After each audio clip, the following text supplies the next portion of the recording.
Okay, let's talk about path sum too. So you're given a root of a binary tree and an integer topic sum. Return all root to leaf path where the sum of the node value in the path equal target sum. Each path should be returned as a list of the node value, not node reference. Root to leaf is a path starting from the top to the bottom. Okay, and this is an example, and then you can actually return two paths for the target sum. So there are 22. So when you add 5 plus 4 plus 11 plus 2, that's equal to 22. And there's another path, 5 plus 8 plus 4 plus 5, that will equal to 22 as well. So I'm going to call it while I'm explaining. So I will have a list of this, which is I'm going to call array list, new array list. And I also need the list of integer to store my current value. I mean current path. So list of integer, and then I'm going to call path equal to new array list. And for this situation, I'm using the depth first search. So the depth first search is try every possible way to visit every single node and then add the value into the list and to check if the target sum is actually equal to each other.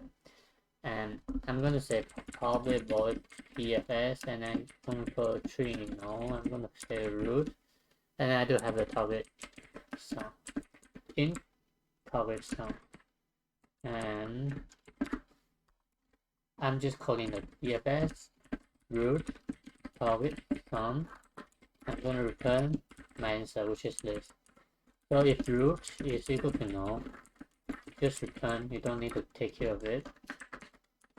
And for every single time you need to subtract the target sum, because this is 22 and if you visit 5 you have to subtract. So target sum subtract the root value and then add to my path.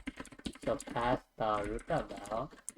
Okay, so what if you find a path, and how do you actually add to the list? So if target sum is equal to 0 and root dot left is equal to null and root dot right is equal to null. This is from top to bottom, right?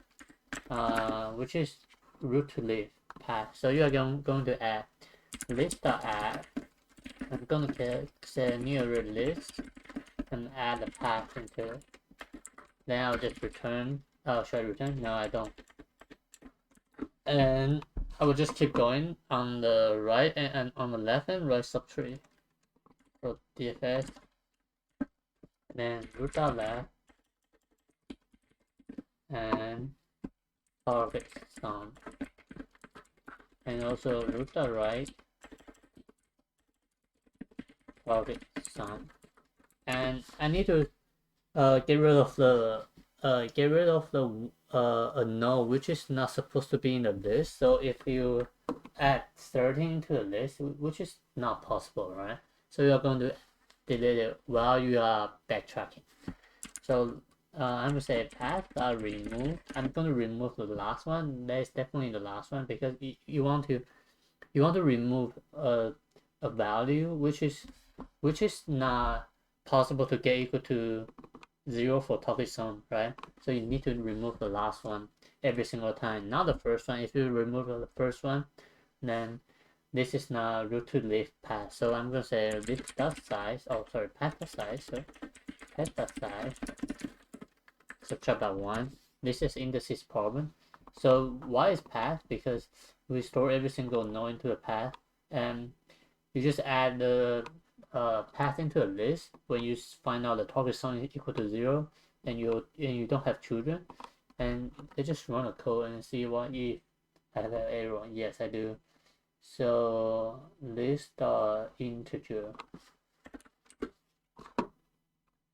and let's just run again. Oh, I do have error. Cannot find the array list. Oh, sorry. Alright, that's a 10. Alright, it's pretty good. So okay, So pass the test. So let's talk about time and space. So this question is a little bit tricky because you do have to copy the path from the path, the list of integer to the list of lists, right? So if you copy the path, that will cost log n, right? Which is the height of the tree. So if you store 5, 4, 11, 2, right? You copy the 5, 4, 11, 2, which is half of tree, which is all of h, which is log n, right? But you need to know how many paths could be in this tree. That would be n ways, right? There could be a n ways in this tree, but in each path, this costs all of h log n, right? So the total time for the time is considered approximately like n log n. In space is n log n as well, because you do have to know if you want to copy the path to the list of lists or not. So time and space are n log n, and this will be the solution. And if you still confused, and leave a comment below, subscribe, like the video if you feel helpful, and I will see you next time. Bye.